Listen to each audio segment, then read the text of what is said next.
A lot of entrepreneurs have a great idea, a lot of passion, and maybe even a little bit of money to back it up. But finding a technical co-founder to build it out isn't the easiest step. This panel will help startups navigate this difficult decision.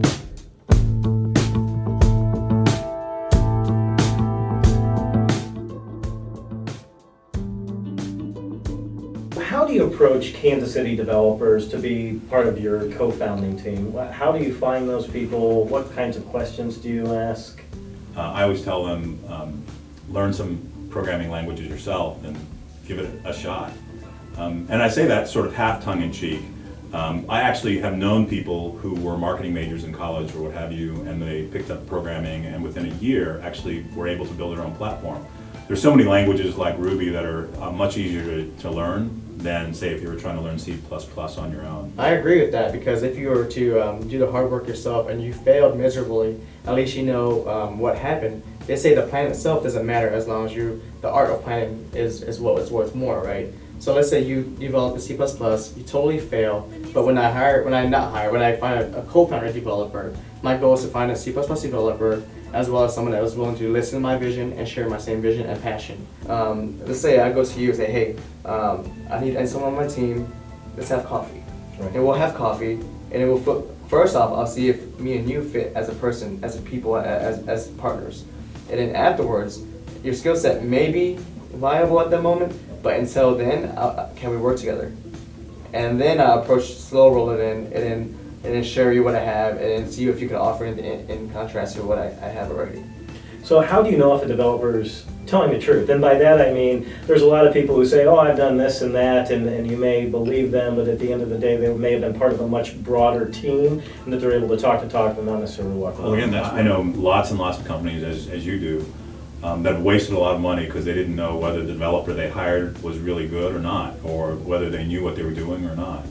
And so this is like anything else. This is like if you're going to buy a car, a lot of people will go to Consumer Reports or some other informative sources and find out all they can about that thing before they make a purchasing decision. Hiring a developer is the same process. The more you know about development, the better positioned you'll be to hire the right person, both from a personality fit perspective, also from in terms of just understanding where they're coming from in the development world. There are times when in your business, if you're the business, quote unquote, business person in the company, you're going to be in direct conflict with the quote unquote technology person.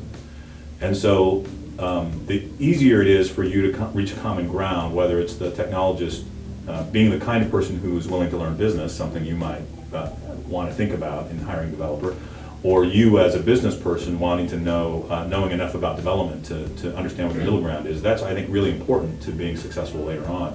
When you start talking about pivoting companies, that gets really complicated, or technology platform changes and that sort of thing. So the more you know about that, I think the better equipped you're going to be, both to hire the person in the first place and then also to make good decisions later on when you're both working in the company. You know, I think by putting it on paper makes it much more tangible, and I think that's an opportunity to kind of work towards maybe being 100% in alignment. So how do you know, well, maybe we're 80% of the way there, but that last 20%, that there's such a big gap there, it's a recipe for failure, right? Yeah. And so not only that, but also having a set time for communication, because oftentimes people are moonlighting, you know, they may have a day job and they want to be an entrepreneur, they find something that they find a lot of interest in and they want to do that at night. Does that mean you can't talk to them during the day? You're gonna vet out, see if they fit what you have going on right now, right? If they have a full-time job, 8 to 5, and they can't talk to you, then that's not gonna fit, because that's just gonna be a bottleneck, right?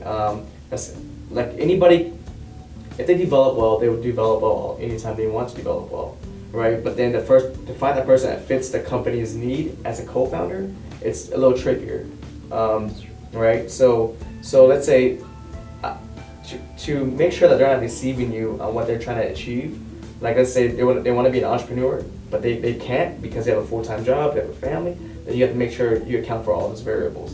But when you look back at their LinkedIn, their social media, their Twitter, their Facebook, and you see that they're always talking about technology, always talking about entrepreneurship, always talking about Kansas City, then you know their mindset is in the same parallel path as yours.